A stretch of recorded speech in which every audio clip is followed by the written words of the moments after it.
Busters. Yes, I am using that name for the film because this movie does not deserve to be called Ghostbusters. Now,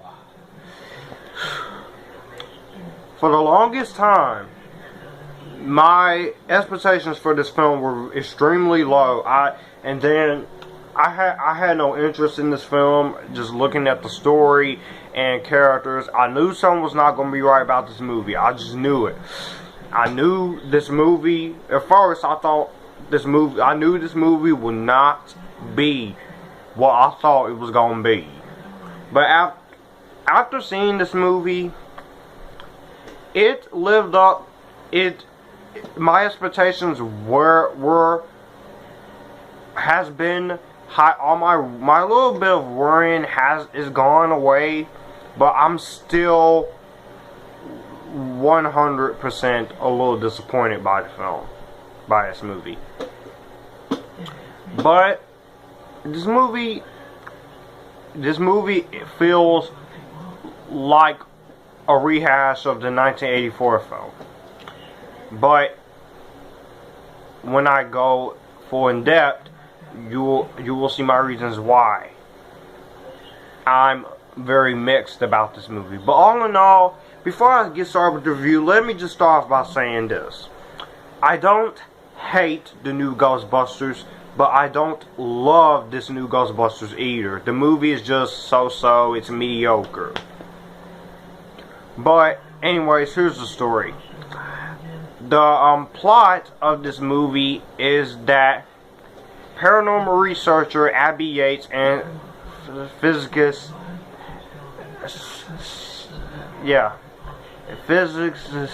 Aaron Gilbert are trying to prove that ghosts exist in the modern society. When strange apparitions appear in Manhattan, Gilbert and Yates turn to engineer Jillian Holtzman for help. Also joining the team is Patty Tolan, who is a lifelong New Yorker who knows the city inside and out. Armed with proton packs and plenty of attitude, the four women prepare for an epic battle as more than 1,000 mischievous ghouls descend on Times Square. Now that was your plot. Now this movie is directed by Paul Feig, who is the same guy who gave us Bridesmaids and The Heat and Spy. Now the best thing I can say about this movie is not all that great. I don't see why critics are loving the heck out of this movie, saying this movie is better than the 1984 version, because last time I checked, the 1984 version is the better version. When the 1984 movie is better than your 30-year-old predecessor or successor, whatever this is called, something's wrong. But that doesn't mean I completely hate the movie. Let's go with my positives first. The acting in this movie is good. It is superb. I have nothing bad to say about the acting in this movie. It is great. Melissa McCarthy, she's cool. And some of these, you know how some comedies where people fall over? She doesn't. The characters, they don't do that here. Kristen Wiig, she brings her A game. Kate McKinnon, the three standouts. Kristen Wiig, Kate McKinnon is Jillian Holtzman. Yes, Jillian, she's all kind of messed up and crazy, but she's a cool character. And Chris Hemsworth is Kevin. Yes, Thor himself in this movie, and Thor himself in this movie is awesome. It's awesome. He's funny, he acts, he's basically playing, his character is written as an idiot, that's how they wrote him. But the way Chris Hemsworth plays him is hilarious. You do have some cameos in the Ghostbusters movie with Bill Murray and Dan Aykroyd and Sigourney Weaver and Ernie Hudson. No, sadly, no Rick Moranis and no Harold Ramis. But this movie, at the end of the movie, it says this movie is for Harold Ramis. Harold Ramis, if he saw this, I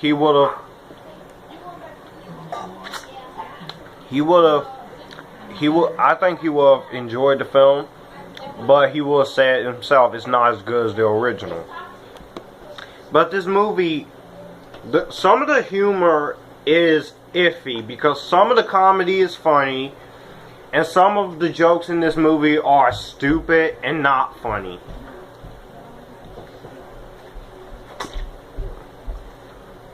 Now, the effects are good. The effects are cool. The effects are about as close as they look good as they ever gonna get. The only thing I don't like is the way they redid the song. I don't like the way they did it in here, but they do have the original version with Ray Parker Jr.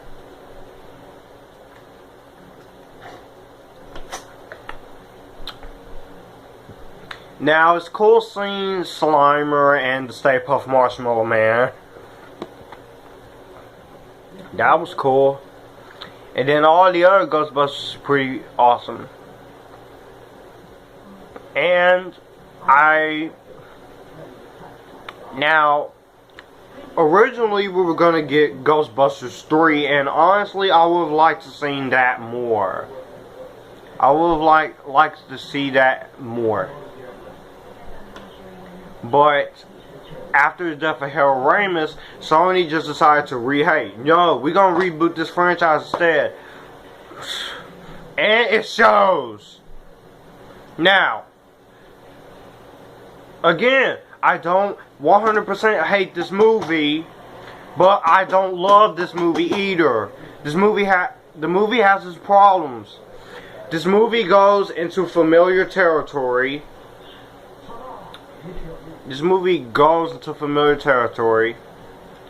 Some scenes I feel like is just redoing the first one. And some of the cameos by Bill Murray and Sigourney Weaver, Ernie Hudson, Annie Potts, and the people who are listed as cameos are forced. Some of them feels forced in at the last minute. And most of the jokes in this movie are not even all that funny. It's just, some of them are boring, are stupid, some of them are lame, and some of the jokes in the movie they are good. Some of the jokes are good, I will admit that. But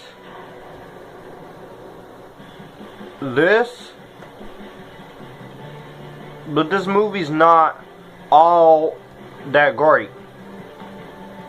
This movie also gets boring in the first 20 to 30 minutes. After that, that's why I felt like the movie was starting to this movie also goes to familiar territory instead of trying to be its own film. And movie critics are saying this movie is better than any other movie that came out in the summer. How? This is not even all that 100% enjoyable. You know what? I hate to bring these three movies up. When Batman v Superman: Dawn of Justice, X-Men: Apocalypse, Warcraft, Captain America: Civil War, when those four movies are better than this new Ghostbusters movie, what's wrong with that picture? What's wrong with that picture? Are you seeing a pattern here? How is it that two superhero movies from this year gets hated on, but this movie gets praised?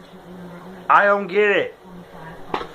And now already Sony is planning out the new female Ghostbusters franchise, which the second one probably going up sucking. And sat through this movie just because of the name. If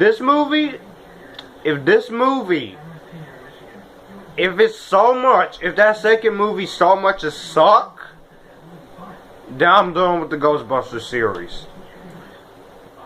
Again, guys, I don't hate the movie, but I also don't love the movie. The movie's just so-so, it's mediocre, but as a fan to the Ghostbusters series, it is a big disappointment. But as a regular movie fan, it's quite enjoyable. So, I will have to give Ghostbusters a Redbox rental.